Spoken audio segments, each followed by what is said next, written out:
Identify decision criteria में हमारे हैं। सबसे पहले हमारा जो पॉइंट है वो है how much cost will be incurred.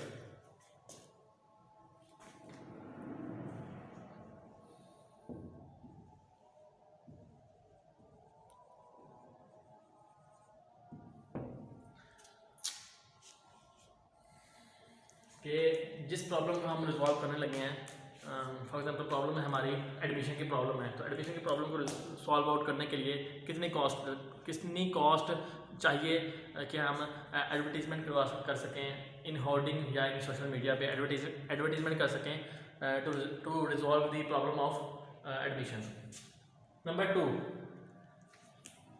To पे है हमारे पास रिस्क कितना है। इसमें इस काम में हमारे पास रिस्क कितना है कि हमने जो एडवर्टीजमेंट की है, जो कॉस्ट हमने लगा रहे हैं in the form of advertisement, उसमें रिस्क कितना है कि risk whether admission whether our organization meet its admission target और नॉट, कि वो कि हमारी जो टीम है वो एडमिशन टारगेट मीट कर सकती है या नहीं कर सकती।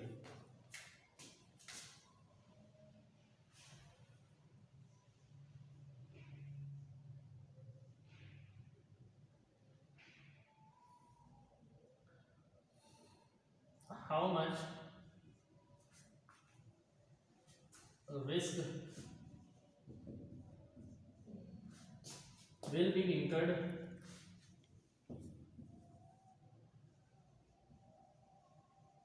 when a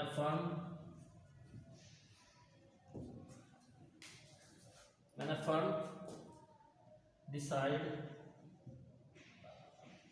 to resolve a problem of any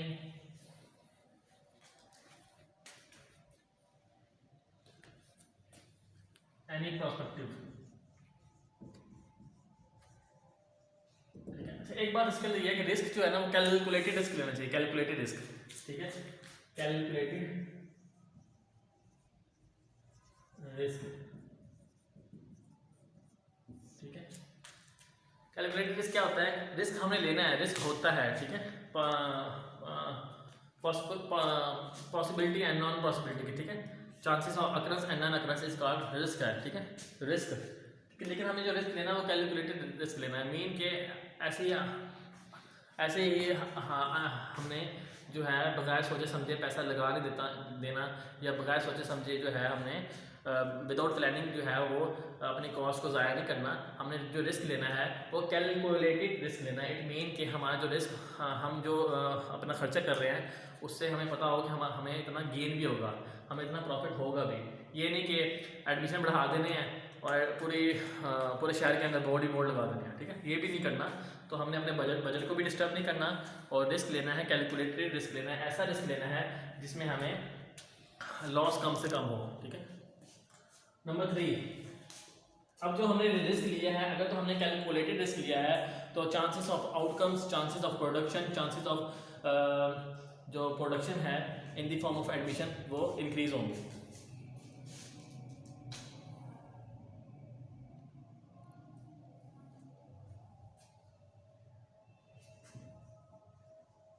chances of outcomes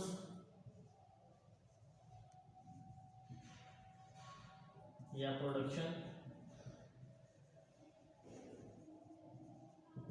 will be increased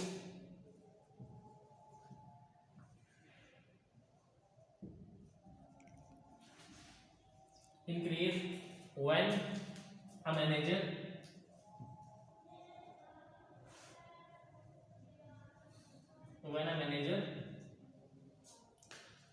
a manager take calculated risk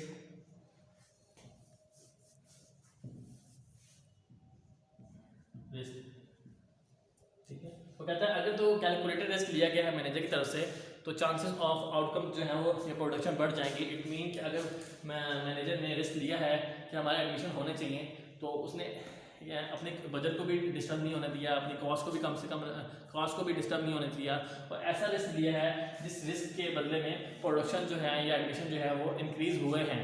ठीक है, या फॉर एग्जांपल हमारा टारगेट है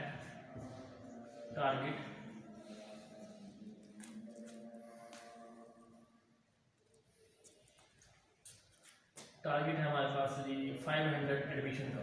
ठीक है, एडमिशन, ठीक है, अब 500 एडमिशन करने के लिए, ठीक है, ये नहीं होना चाहिए कि हमारी कॉस्ट जो है वो 50 लाख हो जाए। ठीक है, ऐसा नहीं होना चाहिए कि हम 500 एडमिशन कर रहे हैं और 500 एडमिशन से जो रेवेन्यू आ रहा है, रेवेन्यू कम है और कॉस्ट ज़्यादा है, तो ये कैलकुलेटेड रिस्क नहीं है, इसे हम कहते हैं अनकैलकुलेटेड रिस्क। अगर कॉस्ट 50 लाख रुपए आ रही है इन 500 एडमिशन पे, तो रेवेन्यू आ रहा है इससे, रेवेन्यू आ रहा है हमारे पास फॉर एग्जाम्पल 35 लाख सपोज। ठीक है, तो क्या होगा, डेफिसिट हो जाएगा, हमारे पास खसारा आएगा, डेफिसिट 15 लाख का पूरे साल का। तो ऐसा रिस्क नहीं लेना कि जिसमें हमारी कॉस्ट आने वाले रेवेन्यू से एक्सीड करे। डेफिसिट आ रही है हमारे पास 15 लाख।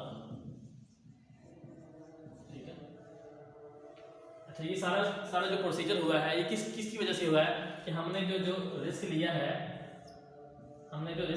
वो अनकैलकुलेटेड रिस्क लिया है, अनकैलकुलेटेड रिस्क। सो हम कह सकते हैं the